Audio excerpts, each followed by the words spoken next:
So I'm really happy to be back at NACIS. The last time I was here was in 2011.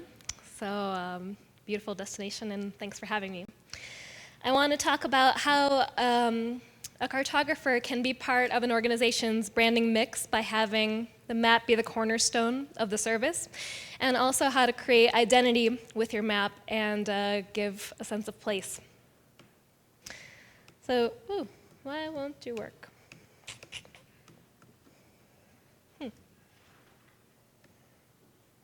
Oh well. So more about what I do. I'm a former Minnesotan, now live in New York City, and I work primarily for the transportation sector in providing maps, graphics, and other trip planning analysis tools. I work part-time for Conveil, which is a transportation software technology firm. We build mainly open source tools, and I also freelance for different cities and transportation experts. So systems need identity. We know that these metro rail systems are serving millions daily, and they have to provide a sense of unity and authority to guide users throughout a huge system.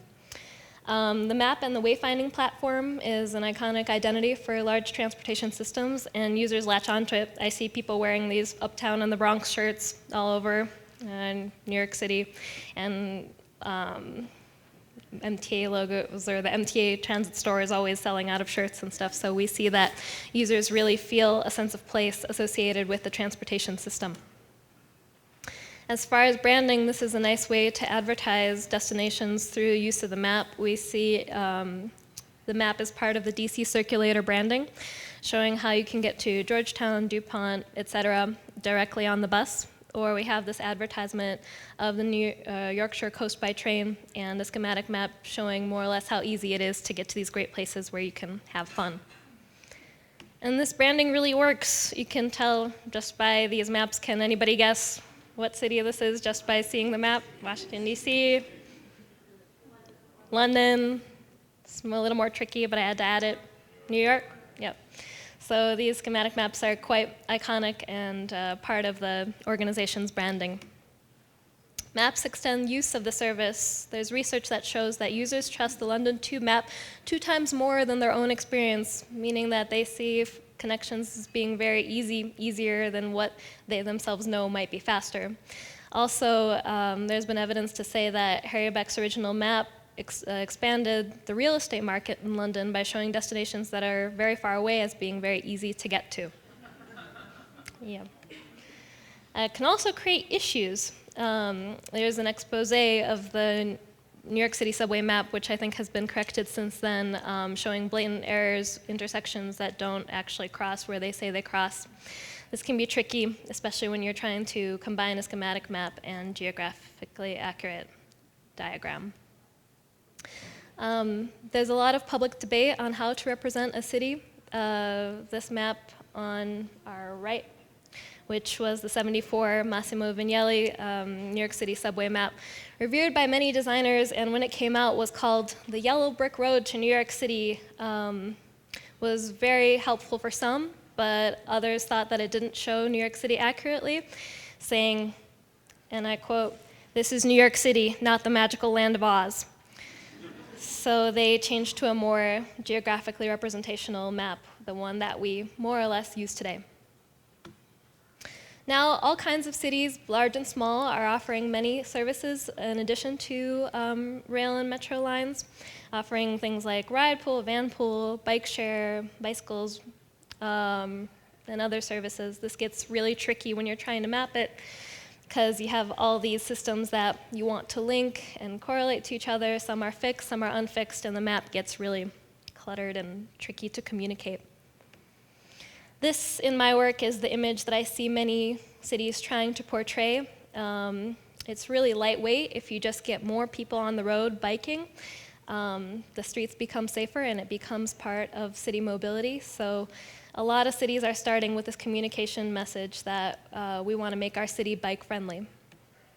Some examples from Minneapolis. There's a lot of advertising dollars, a lot of PR that goes into saying Minneapolis is the only US city on the worldwide bike-friendly list, and it's constantly topping the charts for US bike-friendly city. We have a really great bicycle share system that has amazing branding and messaging. Unfortunately, the map that goes with the system doesn't quite communicate the same branding message and facility of use. And you can't always rely on Google Maps because they don't have all of the bicycle infrastructure that's available, and showing these routes that you shouldn't be taking is quite dangerous. A quote from my own aunt, who's a Minneapolis resident and is part of the 60% interested but concerned ridership. If only I knew where it would be safer to go, I would be much more likely to bike there. So as a cartographer, I want to play the role as a service designer and sort of be part of this marketing and messaging team. Service design is a new field that develops a service that accommodates the needs of a user. So it uses people-centered research methods and experience prototyping to gather insights and develop a map that specifically meets the user needs. This is just a diagram from Copenhagen Institute of Interaction Design that I took for a method to approach user-centered research. A user-centered process that we're using when developing bike maps very often these days is mapping comfort. This is an example of a map that I did for Arlington County just last year. This is actually, you're getting a sneak peek into the 2017 version. So this was data that was collected by Bike Arlington. So they were actually going out, biking the roads, feeling their own sense of comfort in regards to traffic volume, traffic speed, road width, etc.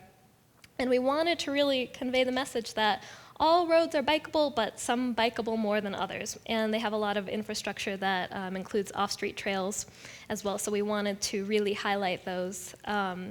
The roads that are in green and blue, we wanted to associate with each other. Those are the most comfortable and somewhat comfortable roads. We used a color scheme that was similar to those on ski slopes. And then we wanted to separate the less comfortable roads by calling them out as orange, and the roads that we didn't want people on at all, the least comfortable and the prohibited or major car thoroughways, we wanted to blend into the background and make them this sort of gray, don't even pay attention to those roads. And the white streets, which are the neighborhood streets, we wanted to convey as being generally low traffic, low speed, and comfortable to bike on. Part of my process is building research into the project from the very start. I think this is a really great way to get the city that you're working with on the same page and saying that research is important. And that way, when you do have design issues that come up later, maybe the client doesn't like something, maybe the public doesn't like something, you have the research to back it up to say, we interviewed people, we tested prototypes, and this is what people said that they wanted, and that's why we made those choices. So this is just a little excerpt from one of the contracts I use to show how to go about doing research. Then you get to go fun places. Last week I was in Key West working on a new bicycle map. We did in-context and guerrilla interviews, interviewed law enforcement, interviewed community members, city planners, city officials, tourists, residents. We did a touchpoint treasure hunt where we just walked around and saw all the places that mapping information can be used. We did a couple design prototypes and experiments, and we got a lot, way more than we would have had we not done this research, and have a much clearer picture along with the rest of the team that we're working with on how the map should go. This is best done with a team of at least 2. It's really nice to have one person asking questions and the other person taking notes and recording. And then it's also a really nice way to, immediately after the interview, just have a recap talk of about 2 minutes and you glean your biggest insights. It was also a great opportunity to check out the existing maps and products that are currently in use, helping to understand what works and what doesn't, and why not. This was also an opportunity to see if we could create collaborations with the companies that, in the case of Key West, there are already tourist organizations that are delivering such maps, like the Key West Bike Map or just the general Key West Map, and it is going to be an opportunity for us to post our design, which we hope would serve the needs of the community, as open source, and maybe some of these organizations would pick it up and replace their current maps. This is a great opportunity to unify stakeholders. So when you work with project partners, including the planners working on the project, the city officials supporting ad agencies, et cetera, it's really nice to go through and do this user-focused experience user journey typical activity together so that everyone you're working with is on the same page and serving the needs of the user. Some ways I've done this is through a brainstorming and blueprinting session, but there's a plethora of design thinking tools and methods to develop a shared understanding amongst all stakeholders before the mapping begins. It's really great to invite community members to these kinds of meetings as well. So the way that I facilitated this was we have each step of the user journey on one side. People are giving ideas, totally blue sky brainstorming, writing them down on Post-it notes. We put all ideas up there, discuss them. And then from here, we glean key insights and get down to the nitty-gritty on how we go about our process. Next step is getting the data right. There are some standards for mapping comfort that are done by Peter Firth. We, for Arlington, did this on our own. I think the most important in getting the data right here is making sure that someone represented by your city is actually going out and biking these roads that you're saying are safe. That gives you an on-the-ground understanding. Try and test different mapping styles. I found that it's really nice to employ an international flat design to begin, and then you can sort of tack on any color choices or specific to the location designs, but getting something that's very legible and easy to use is a great start. Getting the community involved is also a really nice idea. This was from a screenshot from the Bike Arlington forum. This bicycle enthusiast really liked the comfort map and even went through all the trouble of redesigning it for us, saying how it might work better for him. And this was great because we took into account what he said and definitely used it in the 2017 version. Getting the press involved is also really great. When the press is saying that Arlington streets are stress-free and easy to ride on, that's conveying the message for the map and hopefully getting people to use the map.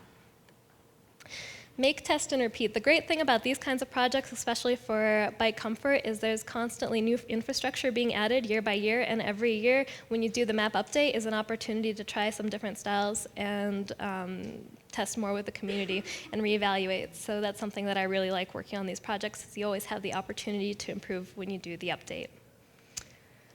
And please stay in touch. Let me know if you have any other questions, either at my regular Gmail account or at Convail. Thanks so much.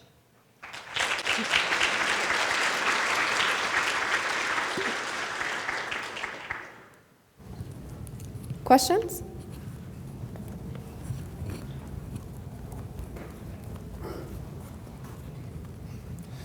So something we've discussed about bike maps for years is the hierarchy of colored lines. DOTs love this sort of red for no-go, green for best, but that's exactly the opposite of what we usually think of as bringing the most prominent features to the foreground. So you end up with a bike map that shows the routes you should not even consider. Do you have any thoughts or discussions with your clients about that? Yeah, we did actually this year because we employed a similar method of, we had our strongly discouraged routes in black and hot pink, and they really stood out in the map, and we got a lot of feedback that people don't want to be seeing the roads they don't want to be biking on, they want to see the routes they can bike on. So what we did is we visually downgraded how much those stand out. So now they just are gray, the same color as the background of the map, and so they don't stand out at all. And we made the routes that you should be going on as green and blue, strongly associated the like easy and medium comfortable routes, and then the difficult routes are in this pastel faded orange. I think I have a slide here to show. We use this color scale. And we had the off-street trails and most comfortable routes jump out with a bit of drop shadow.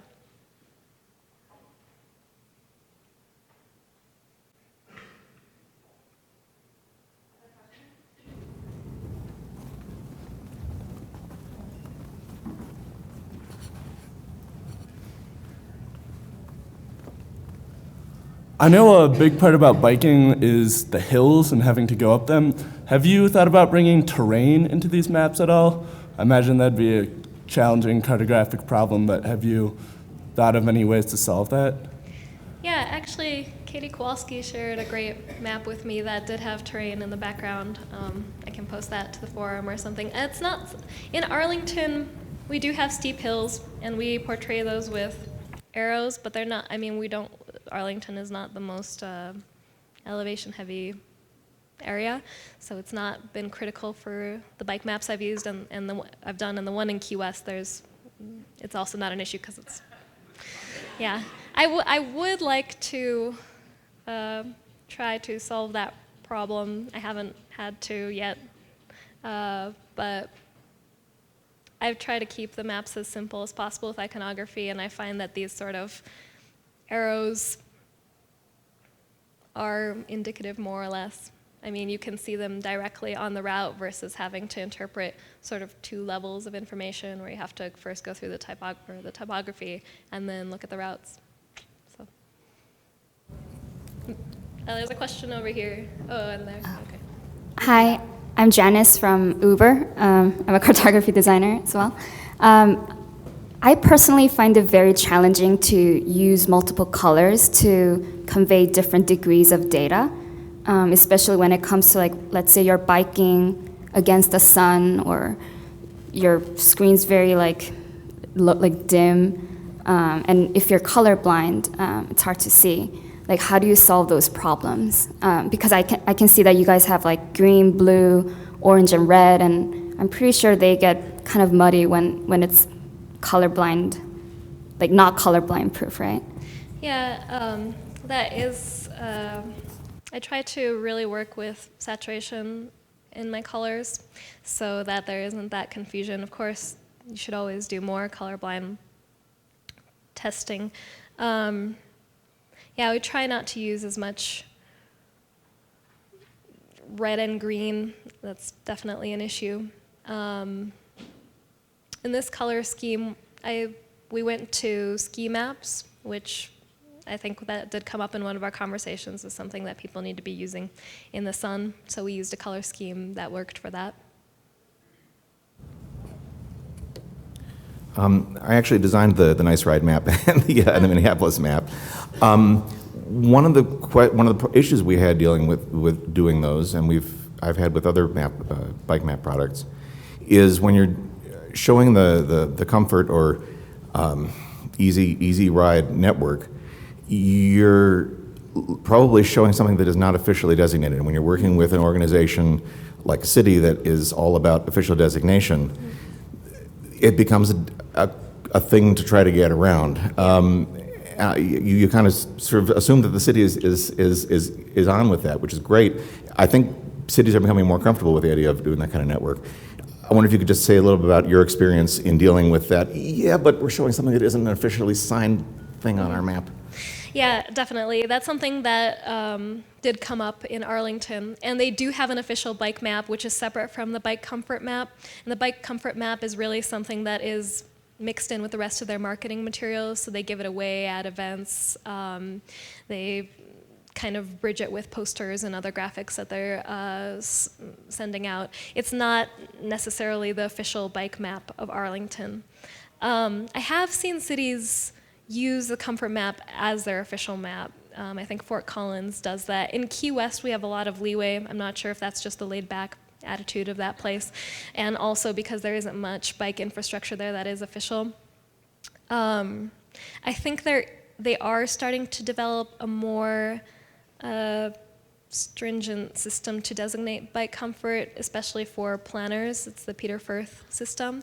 That's not something we use in Arlington. It's not something that we're going to use in Key West, but hopefully a standard will start to develop and it will become more official. But yeah, I feel you is that, you want to have something that speaks to users, but it's not official. So there's always the back and forth with that. Not all companies or not all cities have the marketing dollars to create a separate map. Thanks, Kate.